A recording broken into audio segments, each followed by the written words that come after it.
디모데전서 1장 1절에서 11절입니다. 1절. 우리 구주 하나님과 우리의 소망이신 그리스도 예수의 명령을 따라 그리스도 예수의 사도가 된 바울은, 구주라는 단어는 헬라 문헌에서 최고 신으로 여겨졌던 제우스를 가리켰는데, 바울 당시에는 신격화된 황제에게도 적용되었습니다. 더욱이 이 구주라는 단어를 당시 잔인한 황제 네로가 자신에게 적용했기 때문에 바울은 성도의 구주는 한 분 하나님밖에 없음을 강조하기 위해 이런 표현을 사용했습니다.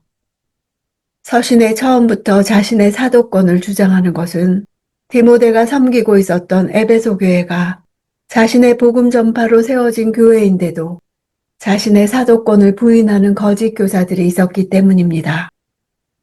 일반적으로 바울은 자신의 사도직의 기원을 나타낼 때 하나님의 뜻으로 말미암아 라는 표현을 자주 쓰는데, 여기서는 명령을 따라 라고 함으로써 자신의 사도권에 대한 논란에 분명하게 대응하고 있습니다. 예수 그리스도가 아니라 그리스도 예수란 표현을 두 번이나 쓴 것은 바울 후기 서신의 특징입니다. 초대교회 시대 초기에는 모두 성육신하신 예수와 많은 시간을 보내며 친밀한 교제를 나누었던 자들로서 인성을 지닌 예수에 대한 깊은 인상이 남아있어서 예수의 인성을 강조적으로 보여주는 예수란 호칭을 그리스도보다 앞세웠습니다. 그러나 시간이 갈수록 예수의 메시아 되심을 부인하는 사상이 교회 내에 침투하자 예수만이 유일한 구주 되심을 강조하기 위해 그리스도란 호칭을 앞세웠습니다. 2절. 믿음 안에서 참된 아들인 디모데에게 편지를 쓴다. 하나님 아버지와 그리스도 예수 우리 주께서 은혜와 긍휼과 평강을 내게 베푸시기를 빈다. 바울은 1차 선교 여행에서의 전도의 결실로 디모데를 얻었습니다. 영적인 스승과 제자의 관계를 아버지와 아들의 관계로 표현하는 것은 바울 당시의 관습에 있어 자연스러운 일이었습니다. 은혜와 평강을 기원하는 축도로서 서신을 시작하는 것은 바울 서신의 전형적인 특징입니다. 여기서는 예외적으로 긍휼이 첨가되어 있어 수신자에 대한 애정을 특별히 더 나타내고 있습니다. 긍휼로 번역된 단어는 연민의 정이나 모정이나 동정을 나타낼 때 사용됩니다. 바울은 자신의 믿음의 후계자인 디모데가 처한 상황이 어린 나이에 목회자로서 감당하기 어려운 것임을 알고 특별히 긍휼이 임하기를 기도한 것입니다. 내가 마케도니아로 떠날 때 내게 당부한 대로 너는 에베소에 머물러 있어라. 이는 어떤 사람들을 명해 그들로 다른 교훈을 가르치지 못하게 하고, 이 구절은 이 서신의 역사적, 지리적 배경을 보여줍니다. 바울이 디모데를 에베소에 남겨놓을 수밖에 없었던 까닭은 자신은 마케도니아로 가야 하기 때문이었습니다. 당시 바울은 에베소의 사정도 심각했지만 자신의 다른 선교지인 마케도니아도 돌봐야 했기 때문에 불가피하게 에베소를 떠나면서 그곳에 디모데를 남겨두었던 것입니다. 명하다라는 동사는 권위 있는 자로부터 명령을 하달받아 지시하는 듯한 군사 용어입니다. 디모데가 연소해도 이미 권위를 지닌 자로서 거짓 교사들에 대해 단호하고도 준엄한 방침을 취할 것을 강력하게 요구하고 있는 것입니다. 다른 교훈이란 신약 성경에서 처음 나오는 단어로서 바울이 에베소에 침투한 거짓 교사를 가리키기 위해 고안한 신조어입니다.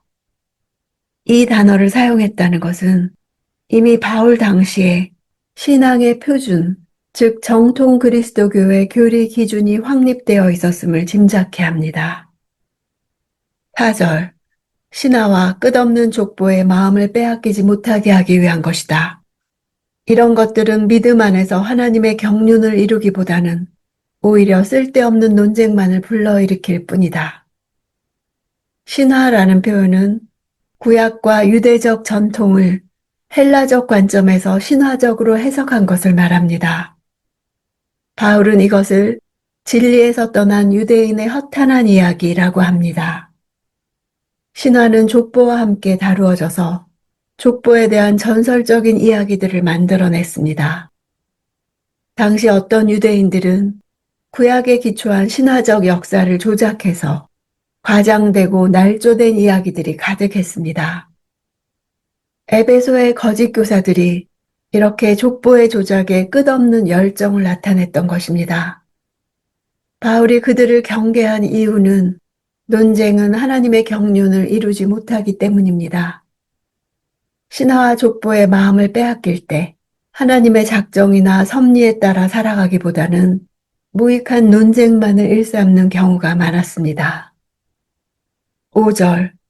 이 명령의 목적은 깨끗한 마음과 선한 양심과 거짓 없는 믿음에서 나오는 사랑을 이루는 데 있다. 디모데가 에베소인들을 가르쳐 이루어야 하는 목적은 사랑입니다. 당시 신하와 족보의 마음을 빼앗겨 논쟁만 일삼던 거짓 교사들은 지적 허영심만 만족시킬 뿐 사랑이 없었습니다. 바울은 복음을 가르치는 자는 모든 가르침의 목적을 사랑에 두어야 한다고 말합니다. 여기서 세 가지 요소가 사랑의 근원입니다. 이는 복음의 특징입니다. 깨끗한이란 단어는 거짓 교사들의 교만하고 부패한 마음과 대조됩니다. 심리학 용어인 카타르시스가 이 단어에서 유래했습니다.